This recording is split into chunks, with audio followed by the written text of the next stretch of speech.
Hey guys, CreamCrazy here, welcoming you to my Payback 2014 results and opinions video, which technically is a review. I don't know why I call it that. Anyway, Payback was quite good last night, wasn't it?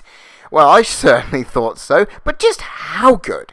Well, it's not as bad as everyone else who thought it sucked said it was, because yeah, you're an idiot if you think this pay-per-view completely and utterly sucked. Okay, it was average to good at best, but I wouldn't go that far just because of one result. Yeah, Schlag Daddy, I'm looking in your bloody direction. Seriously, if one result can change an entire perception of a pay-per-view, then I really don't know what the hell is wrong with you. Anyway, first up, the results. El Torito defeating Hornswoggle in the pre-show hair versus mask match. And, yeah, they didn't go all the way with that, did they? It's going to be Eric Bischoff syndrome, isn't it? Where he's got the hair mostly shaved on the night, and then he comes out on the next night bald, and it would just be funny as hell. And it was done with a springboard moonsault for the win, which is quite nice. Sheamus defeating Cesaro, surprisingly, to retain the United States Championship with a small package after the Cesaro swing. Now, I'm going to say it right here, because, I'll get to it when I review the individual match, but why in the bluest of hell would you be able to get to your senses and cover somebody that quick when you should be disorientated after being span round upside down 21 damn times? I'm just pointing that out there.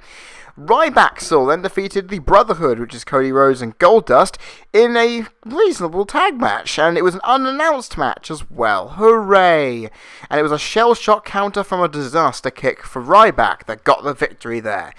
Then, well, we had Rusev defeating Big E with a camel clutch in what was a very quick match. Very quick, but very aggressive one at that, meaning this guy's undefeated streak on WWE's main roster continues forward. And, well, the Chicago crowd did not like the waving of the Russian flag before and after the match. Kofi Kingston vs. Bo Dallas was announced on the pre-show because, well, Kofi Kingston talked shit about not just Bo Dallas, but the Authority as well, and thought, you know what, I'm going to shut this kid up. So, he went out there to go and have a match. Kane interfered due to what he said about the Authority, and got completely and utterly flattened. That, of course, meant that the match didn't start, yada yada yada. Also, Bo Dallas is freaking hilarious. I'm sorry to say, if anyone disagrees with me, but that gimmick is hilarious. And this just confounded that. Bad news, Barrett defeated Rob Van Dam to retain the WWE Intercontinental Championship with a bullhammer. I am wishing they could have gone with the method I mentioned in my predictions video, but yeah, you can't win everything. Now we get to the segment which was built up a week before, which is, of course, Daniel Bryan handing over his championship. Well, that's what the Stephanie McMahon thought was going to happen. Instead, Brie Bella quit of her own volition and slapped the living shit out of Stephanie McMahon's face. And yeah, that segment was all kinds of awesome. If you haven't seen it, go check it out, because it was pretty freaking awesome. I don't even need to mention anything here. It's not going to end up in the review, because it's not a match, but still, it was pretty damn awesome. Then, John Cena defeated Bray Wyatt in a last man standing match. I know some of you are going to be pissed and saying that the pay-per-view sucked because of the one ending, like a Schlag Daddy or a few other people who I know would do that and have done so. Honestly, this is how he did it, if you don't know. An AA threw a production crate, which seemed pretty good, and then Cena, doing what he does in the last man standing match, puts a second production crate on top of it to stop Bray from getting out. Now, I want to say this before I get on to the review of this match, which in fact I will mention it again anyway, just in case some of you don't listen, but honestly, how else was Cena going to beat Bray? If he was going to, he would have to technically kill him. He took a steel step shot to the face from outside the ring, for God's sake. So, come on. If anything was going to put him down, it was going to be this. It was a good finish. I am not letting my opinion go through it. That was a legitimately good finish. There's no burial of any character or anything like that. Paige then defeated Alicia Fox in a Divas match with the Scorpion Crosslock to get the victory, and the Shield then defeated Evolution in a no-holds-barred 6-man tag team elimination match. And it was a clean sweep as well. Bloody hell. A spear by Reigns, taking Seth Rollins to get Batista out. Orton was eliminated by Ambrose by deadly deeds to the steel chair heads first, which was lovely. And a Triple H by Roman Reigns, followed by a combination of a blackout by Rollins and a spear by Reigns to mean, which is amazing to say, the Shield completely and utterly trounced Evolution. And people say Batista, Orton, and Triple H don't put over new stars. That's an example right there. They got completely jobbed out. Well, okay, I wouldn't say that. That's an over-exaggeration. Nonetheless, let's go on to the individual match reviews then. Sheamus versus Cesaro. Now, this is an intriguing one. Now, the psychology was a 1.5 for a simple reason. The aggressiveness of these guys told a good story, but I have to give a negative for a legit reason. Because that head was not worked on the entire damn match. Now, of course, when Sheamus was kicked in the head a few times, it was hinted to, but it was never actually played upon. I mean, the aggression and Paul Heyman just being Paul Heyman isn't really enough to give me full-on anticipation that a story was really well told here, even though it did start off quite fast and aggressive, giving that perception away nicely. There's a move variety, I gave a 2, which was included by a battering ram with an countering into an uppercut by Cesaro, a double underhook driver by Cesaro, which was lovely, and a judgment slam, which I have not seen in a hell of a long time. So, yeah, that's good enough for me. I'm good with that. Crowd reaction was a 3. They were surprisingly hot for this. I mean, especially after Heyman said that Punk was at the United Center watching the Blackhawks, which is a good way of highlighting just how much of a dick a heel can be by riling up that crowd. They went straight after Punk straight away. They were excited for the entire match. They were chanting Cesaro, they were really getting behind everything he did, and not to mention booing the crap out of Sheamus, which is understandable. And when he won, the crowd couldn't believe it, and honestly, neither could I. So, overall, it was a good crowd reaction, I would say, for the match. Match length and pacing. A 2.5 because, like I said, it started off quite fast, and it went for nearly 12 minutes. For an opener as physical as this, to be as quick as it was, and reasonable and go a good reasonable length was fine.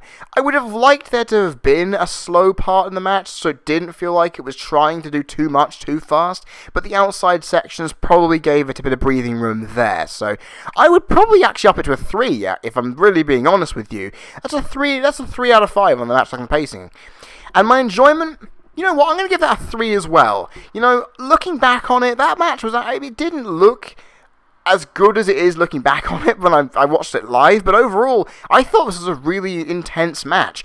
But there is one huge con that actually would keep me back to a 2.5, and that was the ending. Now, people say that the Cena ending was bullshit. I've already mentioned this was bullshit. How can you have your composure after getting spun around that many times to get a pinfall?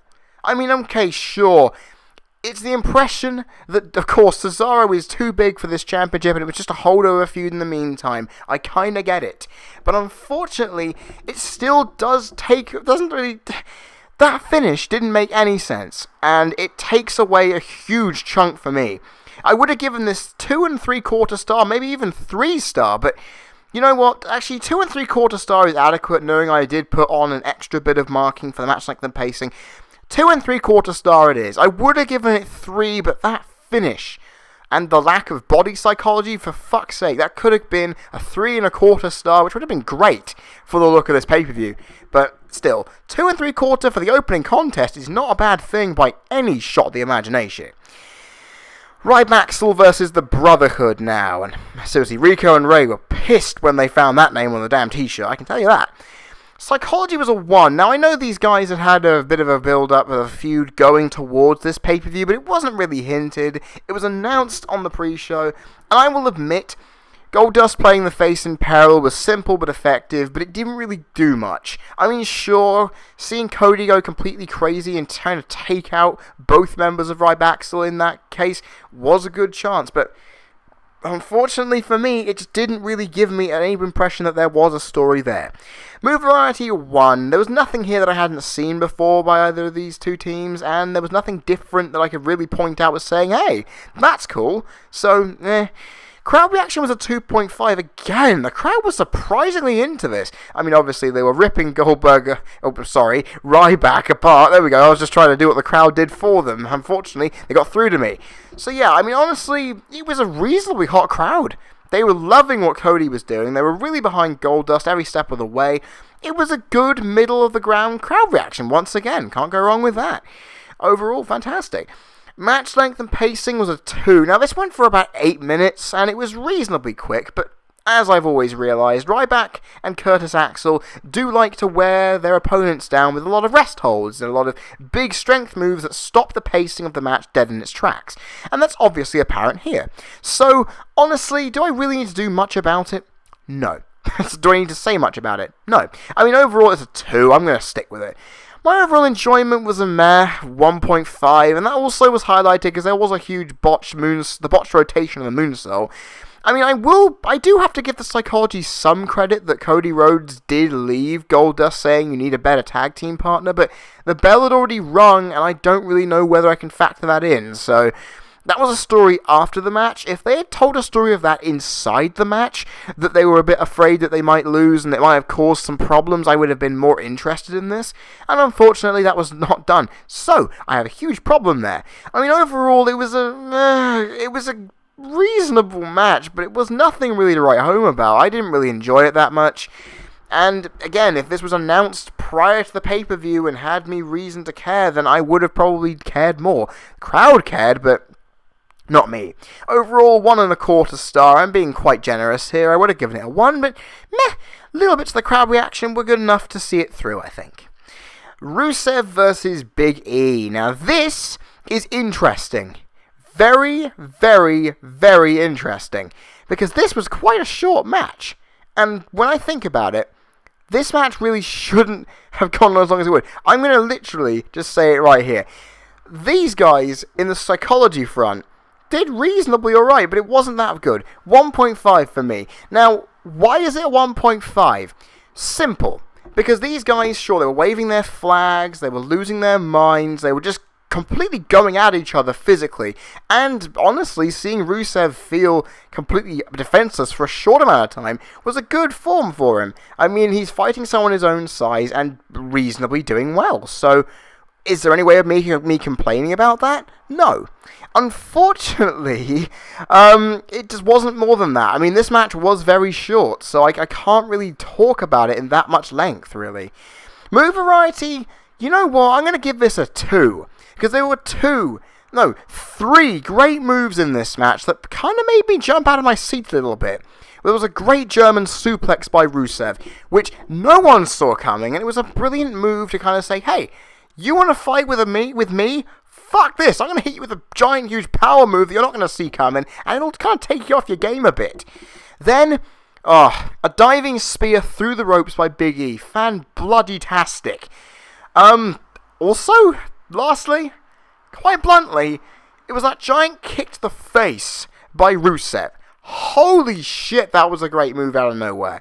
And it was that off the camel clutch that got the victory, so yeah, I mean, technically I could add a little bit of psychology in the fact that Big E sold that foot to the face incredibly well, which would actually add some more padding to the match, but meh, it was a short match.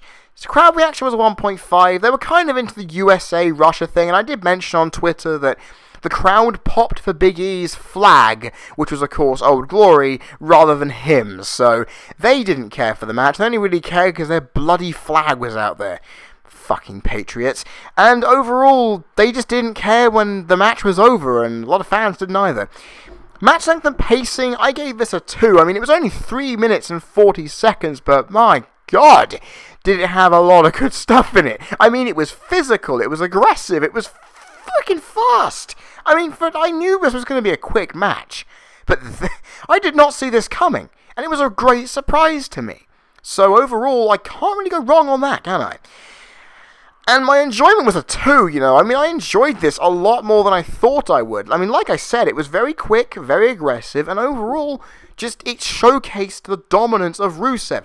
And people were saying, oh, but they're burying Big E. Oh, for fuck's sake. They're not burying Big E whatsoever. He's going to come back for a rematch tomorrow night and maybe get the help of Hacksaw Jim Duggan, for God's sake, and try and get one over on Rusev. How much do you want to bet? Not just that, one loss does not equate burial. This is a monster on a big push. He's fought against a guy his similar size, and he's won in convincing fashion. Convincing fashion. So you know what? I'm pleased with that. And you know what I'm going to do? I enjoyed this more than I thought, and it was a good solid match. 1 3/4 star. It was not 2-star quality, because I would have liked more, but of course the time limit hampered it, and I can't go too far on it. 1 3/4 star for that. Now, we then have already mentioned the Bo Dallas scenario, and, well, I can't really rate that match, can I, knowing what's happened, so that's really bad. I really would have given a little bit of psychology, but there's nothing, that could have prepared me for that. That's a no contest. It's not even on the books. So we go straight to Barrett versus RVD.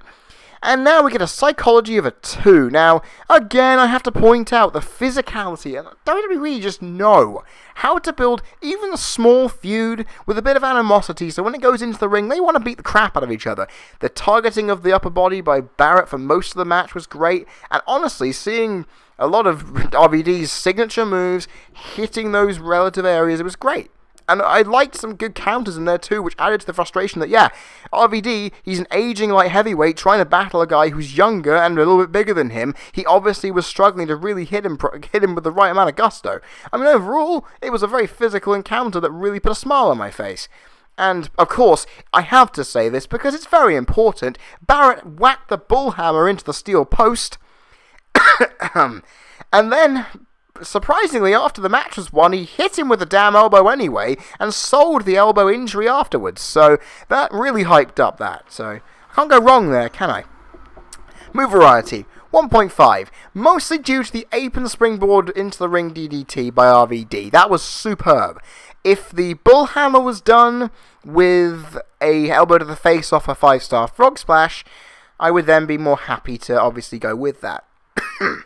But you know what? I'm fine with it. It was a small amount, but it needed more, personally. I expected more from RVD and Barrett in that case.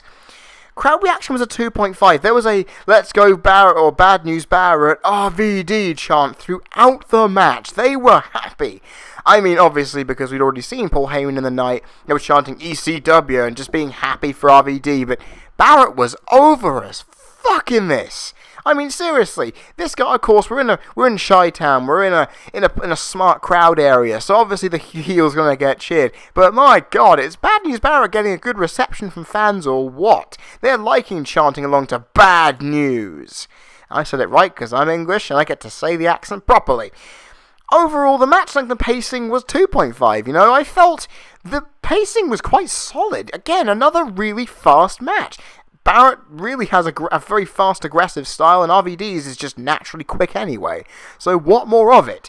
I mean, overall, it was middle of the road. I mean, stupidly enough, I didn't put the bloody time of the match down on here. 9 minutes and 32 seconds, so it went nearly 10 minutes. So, honestly, that was actually a good, solid amount of time. I mean, if Sheamus and Cesaro it got only about 2 or 3 minutes more, and it actually proved to be a little bit of a better match. But overall, these guys did good for the time they had, and they proved themselves worthy. My enjoyment, though, was a 1.5, and even though there was some good moments in here, and it was a very physical match that kind of kept my attention, it didn't keep my attention that well. And I didn't like that, I mean, the crowd kept my attention, and so did the match, like the pacing. But overall, it just wasn't as good as I thought it was going to be. And honestly, and I will agree with whoever said to me that going into this, it's been more about RVD than it has been about Bad News Barrett. They need to kind of make a change about that, because I cared more about RVD's offense than Bad News for the most part. Mostly because I was anticipating that one move, but it didn't even happen. I mean, overall, I'm going to be really generous here and give this a 2-star. I really don't know what else to do. It was a solid, good match, but I didn't really... If it had more going on, I probably would have been more interested. But that is just me. Cena versus Wyatt. Now, this is interesting. Psychology, a 4. For a lot of reasons. 1. Body selling of Cena in the rib section after being hit with that cedar senton over the steel steps to the outside. Gotta mention that. It was only for a few minutes, but he still did it. Even though he completely no-sold the next minute. The blood off the Wyatt and Cena's arms, can't go wrong with mentioning that. The Usos and the other members of the Wyatt family, Harper and Rowan, going at it really added extra bite to this match. Because honestly, I said it in the predictions, it was going to be either a one-on-one match, or it was going to be, for a while, 3-on-3, and it really added some extra spice. Because obviously, these two teams are having a go at each other, they're defending their respective parties, and they went completely and utterly insane with it. I liked it. It was great. It made the Usos look like a big deal, and people were saying, oh, the Usos are tagging along with John Cena, their careers are going to be dead within weeks. Listen, you guys, if you mention that, you're an idiot. They're getting a big reaction out of this. And hell, their next match is going to be versus the Wyatt family for the tag belts. They're going to be their next bloody opponents at the next pay-per-view in 3 weeks' time. So, they're actually going to be on pay-per-view for the first time in a while. So, just get your heads out of your asses. It's okay. And, obviously, the weapon usage, I cannot specify how good that was. There's the table, oh, the carnage on the outside. Holy shit, those steps. The fact that didn't keep Bray Wyatt down was amazing. I mean, overall, again, the aggression by these two, it started off very muted, very nervous, but once the thing got going, they went at it and just tried to kill each other with every single weapon they can get. Steps to chairs to tables, honest to God, and hell, I've got to give some psychology credit to Harper and one of the Usos, because they took a sick bump on the outside from that superplex. It looked painful as hell, and honestly, looking at it, I'm hoping to God they were okay after that, because that did not look very pleasant. The, obviously, hit through the barricade. They basically tore the entire arena apart before, obviously, the finish happened. So, overall, there was some good physical body selling. It was not very much of it, but there was some blood, there was some tag teaming to even up the odds, there was incredible physicality, the crowd was just eating up everything they did. I mean, overall, if there was some more proper body selling in there, and because of the quickness a referee can count to 10, we could have seen Wyatt or Cena down for longer, I would have been more impressed and given it a higher rating, but this is still pretty good. Move variety of 3.5. Now, I've already mentioned the steel steps being thrown out of the ring right into Bray's face in what was probably the spot of the night. Sent on over the steps, I've already mentioned that as well. A table was slammed right into the Usos' face, which is a great method by Harper. I've already mentioned the superplex. The butt slam, which Umaga used to do, into Rowan through that table was lovely. And the running splash through the barricade was also quite cool too. I've even got to mention the AA through the box. I mean, I didn't know what he was going to do. Was he going to go onto the concrete? Was it going to go into the technical area? Was it going to go... Oh, it's a production... Okay, cool. Nice. Production crate. I mean, overall, there was a lot of good weapon usage. Chairs being used in great effect. I mean, it was a fun, hardcore environment for a Last Man Standing. It took a while to get going, but when it did, these guys just threw everything at each other. And you can't go wrong with that. Actually, I've just forgotten one important one. I've just remembered. A suplex through the table by Bray on Cena. Lovely. And that really got people going, so fantastic. Overall, 3.5. Can't go wrong with that in the slightest. Crowd reaction, a 4. Now, I've already mentioned that the crowd did take some time to warm up. I mean, they were already over Bray and booing the crap out of Cena because, of course, his relationship to Chicago is very, very mixed at best. But all I will say is that the crowd loved this. They were all over it, cheering every single thing they could. Now, was it for the entire match? No. And I will point this out, which was even funnier on the ref side of things. They were reacting because, of course, they saw Bray Wyatt on the outside unconscious. Referee didn't. Commentators did the same. Funny as hell. I mean, the crowd did lose interest when Cena got offense, which is to be expected.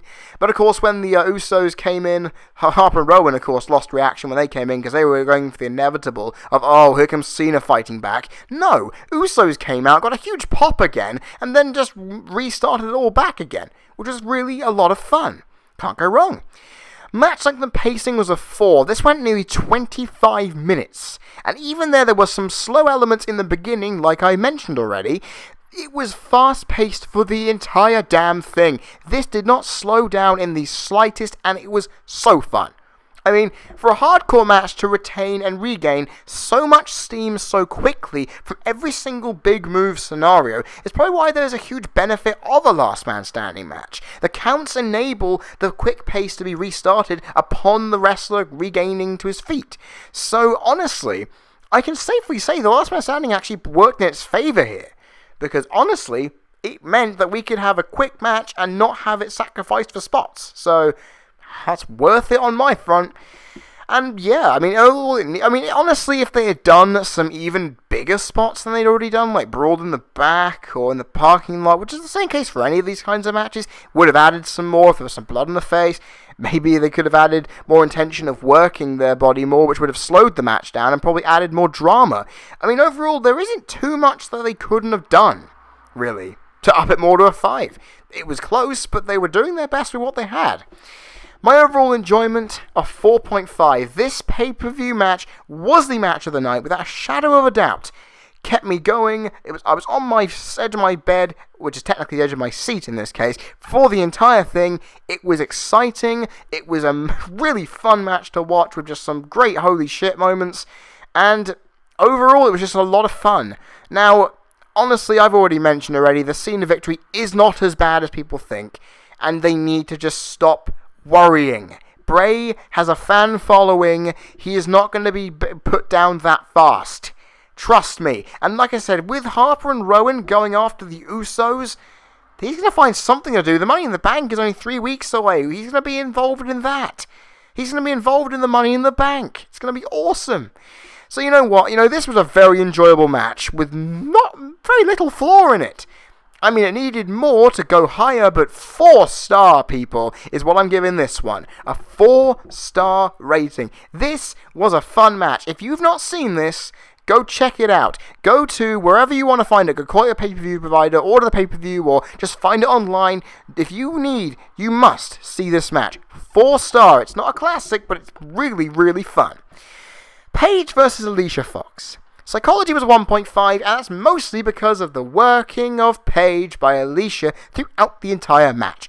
And, of course, it's taken away by the fact that Paige did not sell a single bit. So, it kind of negates itself, and, well, seeing Alicia just be really, really, really bitchy just adds more to the story of her character. All's well good. Move variety, 1. Nothing interesting here. Crowd reaction, a 1. Nah, they didn't care. Even with Alicia, they didn't care. Match length and pacing, 1.5. This match was a quick match. It was a 7-minute match, which was just how much I predicted it would be. And honestly, it was reasonably quick, but it felt a lot longer than it should have. Psychology, my entertainment, bag. Sorry about that, guys. I've been up all day doing work and shit. My enjoyment was a 1. I could have enjoyed this, but no. And you know what? I'm gonna be the cruelest bastard. I don't want to give this a 0 because there was some nice, tiny, tiny little bits. But take it over the line. I mean, it was a good length. It was a good speed, and there was a tiny bit of character development for Alicia. But that was it. I'm gonna give it a 1/4 star. I haven't given a 0 in so long, but honestly, I'm not gonna give it here. A 1/4 star for the tiniest little bits. Tiniest bits. And that's just how it's going to be. Finally, we have the Shield versus Evolution. Psychology was a 3. Now, I have to tell you guys, I hope I'm not the only one who noticed this, but why the hell was it a normal tag match 1 minute, and then a complete brawl the next? This would have gotten higher if this was not the case. If I didn't have to config to myself, okay, this is a no-holds-barred elimination match. Why are they not just completely tearing the shit out of each other? They did, briefly, but of course, the beginning started off very blandly. There was no real reaction. There was no real interest in it, which was surprising. And honestly, I really didn't like the idea that it took a long time in this match before any progress was made. There was a few good spots, but nothing really of interest at all. I mean, sure, the physicality was fantastic, the beatdown on Roman Reigns and the entire Shield midway through the match by Evolution was fantastic. But, they they showed the signs of it afterwards. I'm telling you now, Ambrose was nearly completely unconscious by the end of the damn match. Then again, he was whacked in the face by a sledgehammer, so I can kind of see why. I mean, overall, the aggression between these two factions remained, but the problem is it didn't really feel like it meant more than the last one. It didn't feel like that it actually meant that there was going to be utter destruction. They went into the crowd briefly at the beginning to show that it is a crazy all-out brawl, and it went all over the place to begin with, but once it went back in the ring and became a normal match for the amount of time it was, it lost all intensity, and the story just meant diddly squat. So, I have to give it some marks down on that one.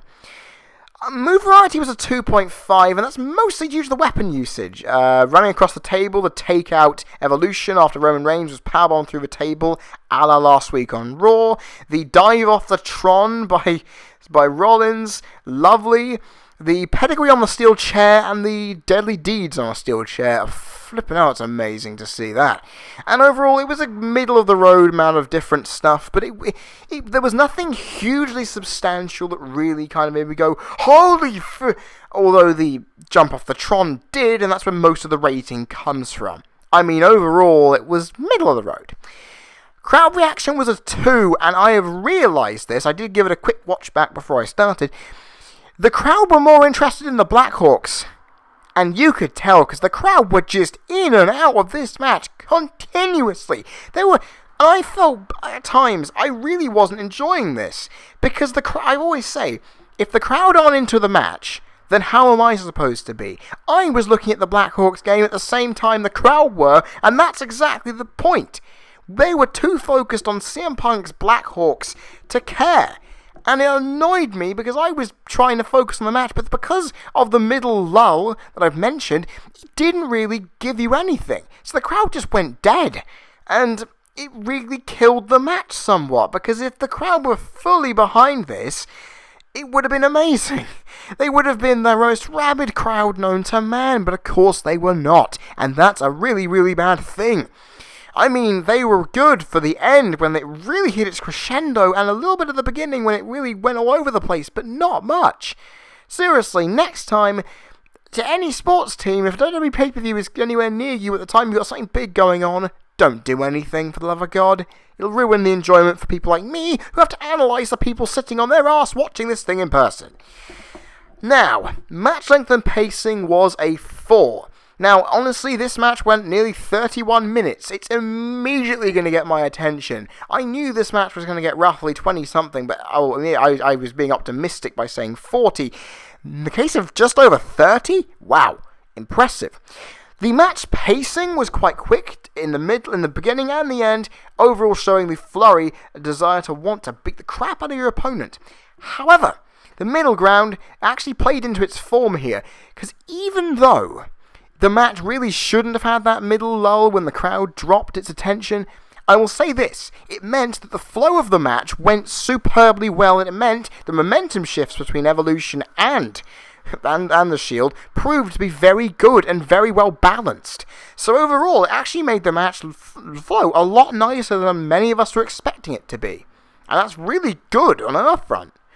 And finally, my own enjoyment was a 3.5. I've already mentioned how I was a bit disillusioned by this midway through, but there was a lot of good things here that kept me perked. It kept me feeling good about this match.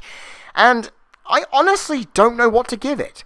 You know, because I've got a psychology of 3, I've got match length and pacing of a 4, I have a 3.5 in my own enjoyment, but I have a 2.5 and a 2 on a crowd reaction. It is a spiral of mediocrity and awesome. So, you know what? I'm going to give this a 3-star. You know, it was not as good as the last match for understandable reasons, because that built up so well and had such great ending. And, honestly, this match needed more, but what they delivered I'm reasonably happy with. I mean, I'm wishing the crowd were better, but when the Blackhawks went into overtime, you knew there was going to be a problem. And they inevitably lost, and I love the fact that Paul Heyman ripped into them afterwards. So, yeah, all's well and good. Now, ladies and gentlemen, on to my final thoughts. Now, this pay-per-view, as I've already mentioned countless times throughout this review, was a lot better than any of us expected. Now, I always go into a review the most optimistic of person. You know, I always say every match has potential to be good, and overall, it proved for the most part to be completely correct, because most of his matches in ring-wise were very good. Unfortunately, I will agree in some cases, maybe the right people lost the match and won the match, etc. But I will say, Cena won in the only way he could, and I'm not going to crap on that. It was an ending that, if it reeked of bullshit to you, that's your opinion, but to me, and to anyone else, it's saying, look, he had to win somehow. Bray could have, but probably would not have won in the first place. I was up for Bray winning, and even though he didn't, he's going to look strong at the end of it. Don't worry. I'm annoyed he didn't win, but fuck it. I'm happy that at least I'm in a good mood about it, unlike some of you. Honestly, though, this pay-per-view had a lot of good things in it. Good matches. The commentary was much to be desired, though. For fuck's sake, that was awful. The overall crowd was good and solid for the most part, but they died out towards the end because of the hockey game going on. And honestly, in ring-wise, this was a good show. I found very little fault in quite a few of these matches. And usually, if I find very little fault in some of these matches, that's a great sign. Because it means WWE is doing something good here. I mean, all they need is to pump some story into these, and then we'd be on even better territory. But overall, ladies and gentlemen, this is actually an above-average pay-per-view. And for the second year in a row, I am going to be giving this pay-per-view a 6.75 out of 10. It was almost 7 if the Shield match was higher, if the Barrett match was a little bit higher, if, honestly, Paige VS Alicia Fox delivered how I wanted it to be delivered, and if Rusev and Big E went on a bit longer, it would have gone into the 7 territory, probably. But, overall, a 6.75 out of 10 is fantastic. Since the Royal Rumble, these guys have been putting out consistently good pay-per-views rating-wise as far as my rating scales have gone. And this keeps the scale going. It was a solid, above-average pay-per-view. And I like it. Bring on Money in the Bank, WWE. You are impressing me with your pay-per-view product. Just please make Raw enjoyable for once. For the love of God, I want to sit through Raw and not have to face palm. Thank you. Guys, that is my review done. I hope you've all enjoyed it. What are your views on the pay-per-view? Click in the comment section below and just type away. Really nice to hear your viewpoints. If you like this video, just give me a like by clicking that button there. And if you want to see any more of my content, please click the subscribe button down there. I will really much appreciate it. And you can follow me on Twitter at CreamCrazy for any updates on random crap. And also, I will be doing my analysis and blunt points throughout Raw tonight. So that should be something for you guys to look forward to as well. And, oh yeah, one last thing I've got to mention before I go. Batista, what the hell were you doing wearing those blue attire? Yeah, your fashion sense inside and outside the ring is atrocious. Anyway, I have been Cream Crazy. You've been people listening. This has been my Payback 2014 review. And I will see you guys next time, whenever that may be. Keep an ear out by clicking that subscribe button, because you'll never know when I'll post some content. Cheers!